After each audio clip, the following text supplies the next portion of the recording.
Hello YouTube. Today I'm gonna redo a video on raking for Manilla clams.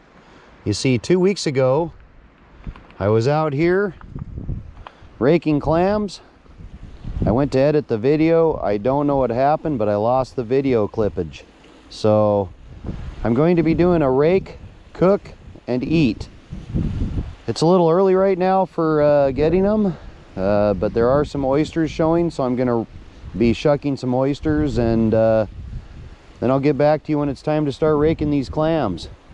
It's not that low of a low tide. I'm hoping to find them, so stay tuned. I'll get back to you when it's time to rake clams. For these Manilla steamer clams, what you want is a really low tide. They're not going to be way out there low, but it's in these gravels. I don't know if the tide's low enough yet, but I thought I'd come down here and scratch a little to find out if I'm into them. I'm going to step into the water. I'm just going to rake towards me. See if I can find an amount of live manillas. So far what I see down here are dead ones. There's a live one right there, but it's way too small. That's what you want to do. I'm going to give it another half hour. It takes 40 of these to get your limit, or up to 10 pounds of clams. So that's what I'm after. Manilla steamer clams. I finally came down here and sampled right at the water's edge. Finally got my first keeper clam. Has to touch the inside of that white loop. Anyway, that's one. Manilla clams have kind of a cool looking design on them. All sorts of strange patterns. I love them. Really good eating. They don't retain sand. You can go from the water to the pot to your mouth. That easy. They're not full of sand. Native little necks you have to soak overnight, or for at least a couple hours, so they can spit sand. So some people put cornmeal in there. Some people put milk in the water, I've heard. So that's number 1 of 40. I may not get my limit for this cat or rake, cook, and eat, but I'll get enough to show you.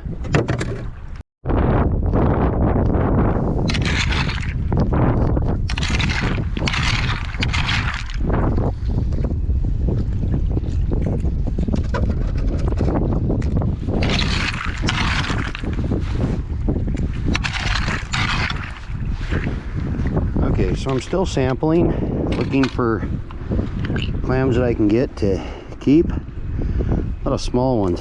This one here was a dead one, but randomly finding pockets of small ones. A couple weeks ago I was out here and this one touches. A couple weeks ago I was out here and I was having no problem finding the beds of bigger ones, but that's much deeper. Nope. So I'm only up to 4 keepers. Got to give it just a little more time. Okay. Rake some of size. That one will do. 5. That won't. 6.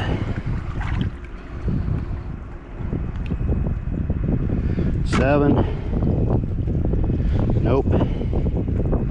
Nope. They're all kind of small. Nope. And nope. So to trouble you all the video time, I'm going to rake, get a pile to measure, and then get back to the cook and eat. This is a type of varnish clam. I'm going to try a few of these because they are definitely big enough. They kind of taste like an oyster and a clam, but they're known as a varnish clam. So yeah, there's not too many big ones up higher and drier. Here's one. That's definitely a keeper. Just going through them. Anyway, I'll get back to you when it's time to cook and eat these. So I may not go after my whole limit. It's just too high of a low tide. There's one. I'm not even to 20 clams yet. I think I'll stop about 30 because I don't need to eat them all. Just need to show you how to do this. There's my 40. I actually found a pocket right here as the tide was getting lower that had about 20 in it, and then I scratched around and got my last 10. So I'll get back up to the vehicle and get ready to show you a cook and eat. Okay, I have my steamer clams. I have a container with butter, garlic, salt. You don't need the salt. The clams have a salty flavor of their own. And then I'm actually cooking them in the water they came out of, so it has a good salty flavor. I already got this heating up. What I'll do, put this to start melting the butter in the pan, like so. And then when the water starts to boil, I'll add the clams and then show you how they taste. In case you're wondering where this is at, this is Quilcene Bay at one of the public clam beaches. So look it up, you'll be able to find it.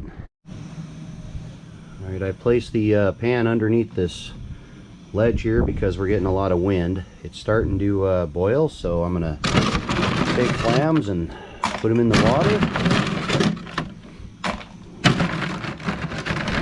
Yeah, when it comes back to a boil and they pop open, I give it another 5 minutes. So, pretty simple. Okay, water's been boiling for roughly 5 minutes. Get a little water on the flames there, making it turn orange. I'm gonna set these Manilla clams aside. I'm gonna eat those separate because I want, oh, are we steaming up? Alright, I'm going to set these Manilla clams aside.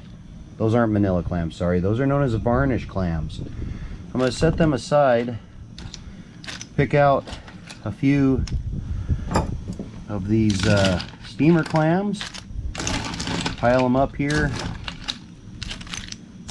leave the rest in the water, just like so.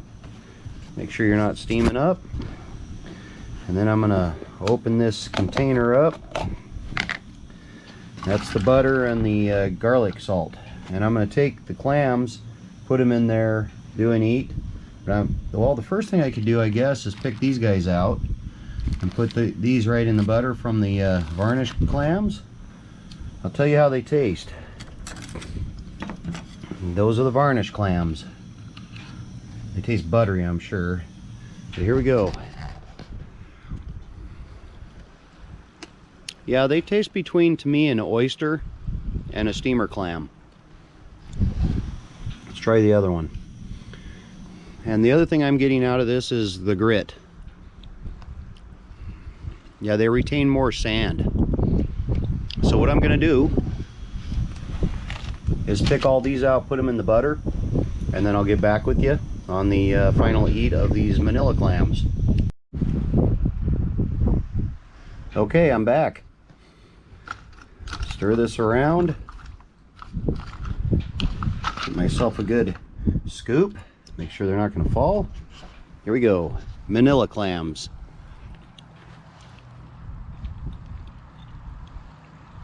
They're pretty good. No grit at all.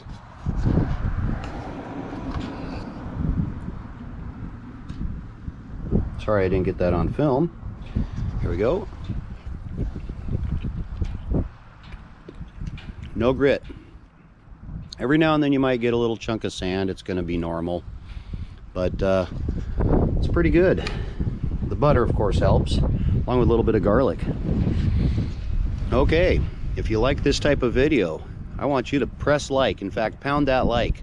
If you want to see more of my type of videos, hit the notification bell. I do this all the time. It's almost spring, so it's going to be more outdoor clam digging, crabbing, and anything outdoors that I can do. If you haven't already, tell a friend. If you haven't already, subscribe. I'd like you to subscribe to my channel because it goes a long ways to help me make more videos. And it's now already a beautiful day. A little bit of clouds. Thank you for watching.